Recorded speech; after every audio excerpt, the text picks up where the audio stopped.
Well, hello and welcome all you wonderful people out there in YouTube land to the Texas Special YouTube channel. As promised, for our this week's in-scale locomotive review, we are going to be taking a look at this vintage Atlas Santa Fe 080 steam locomotive. This is a vintage Atlas engine. As you can tell by the packaging, it is a little dated, but it does run, and it runs fairly well.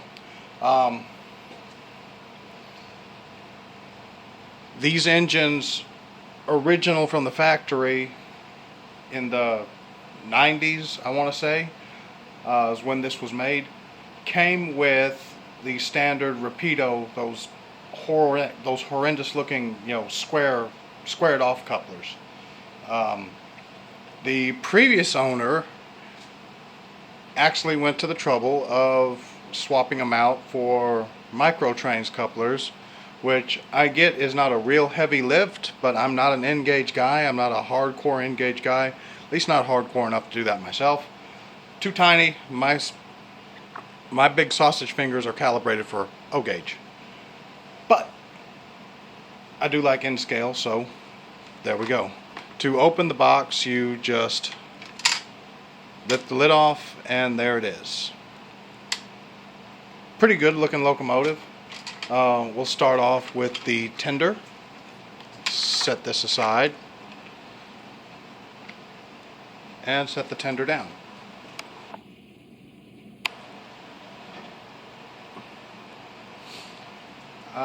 Give me 1 second and I'm going to throw some additional light on this guy.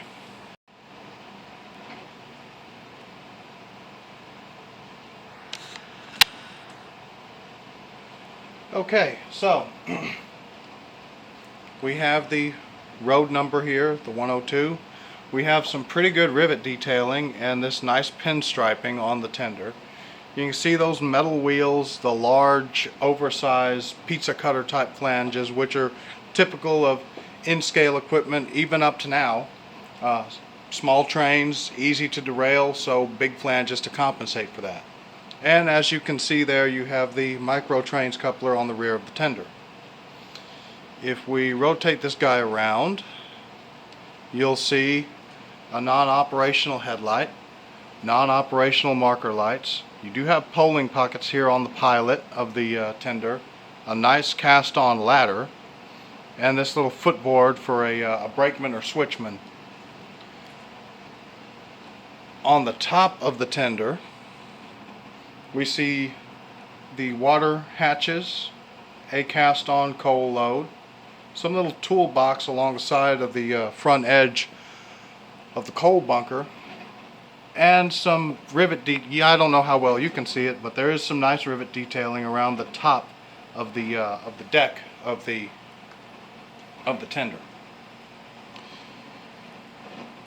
Looking at the front of the tender, this is the portion of the tender that mates up to the locomotive. My camera will cooperate.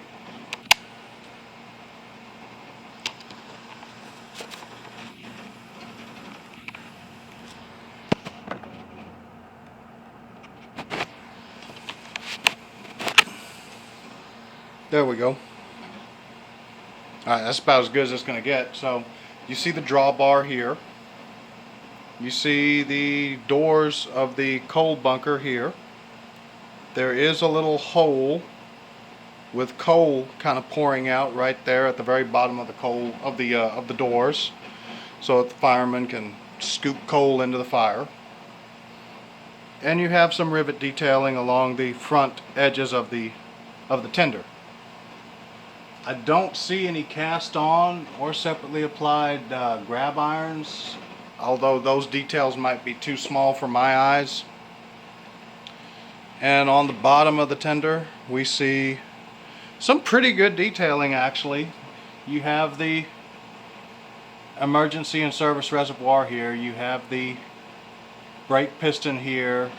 I'm sure there's one on here, but I haven't been able to find the air brake valve.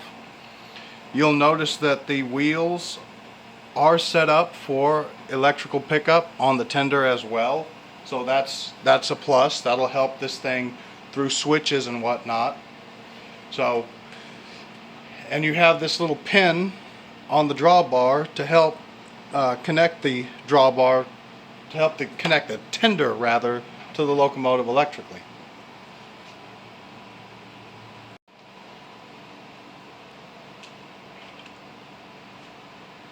So looking at the locomotive itself, we see a lot of cast-on detail, a pretty good amount of detail for a dated model. You know, you have the ATSF here in typical Santa Fe fashion. They didn't really put the road numbers on the locomotives themselves too much. They mostly put them on the tenders for their steam locomotives, and they just had their ATSF, Atchison, Topeka, and Santa Fe there on the cab, along with any classification or specific data to the locomotive. This is an 080, so for you newbies out there, what that means is 0 leading truck wheels, 8 driving wheels, and 0 trailing truck wheels.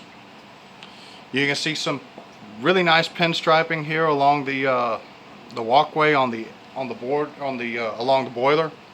You have some really nice rivet detailing on the side of the firebox.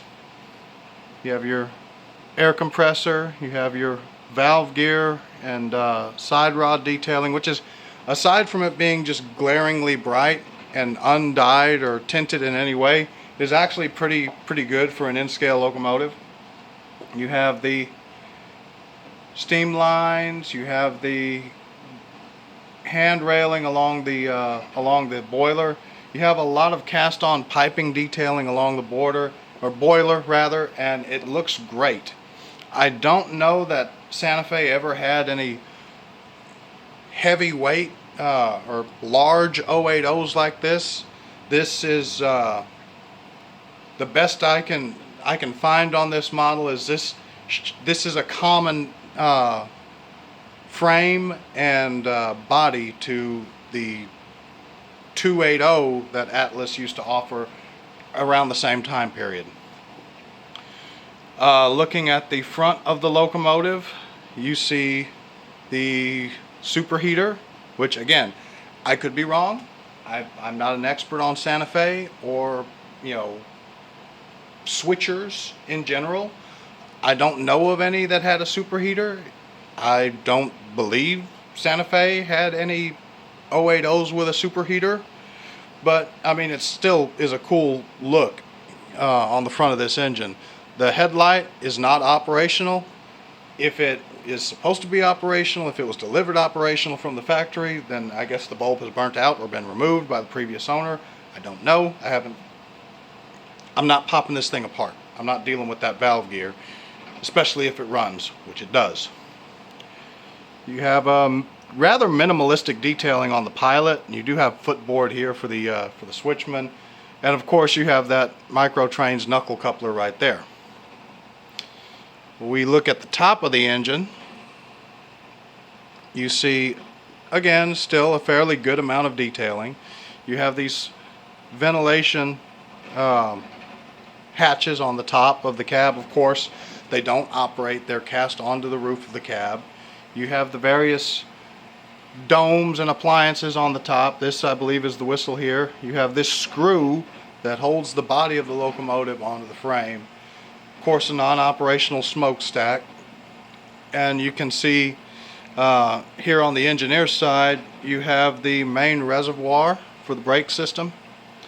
You have the power reverser here, and just more steam and steam line and piping detailing along the boiler. Really cool little engine. To couple up the locomotive to the tender, you have a simple little pin right here below the cab, and you insert that pin into a hole here on the drawbar, and you have to be mindful to make sure that there's good electrical contact between that pin and the little wire on the drawbar, which kind of makes it a pain in the butt sometimes, especially apparently when I'm trying to do it on camera. But I mean, you know how it is. Simple stuff that you can do lickety split without a second thought. As soon as you try to film the process, it becomes about 28 times more complicated. So here's the locomotive as it sits. It will very easily handle tight curves given that it's a small locomotive, so we'll throw this on the park loop and see what it does.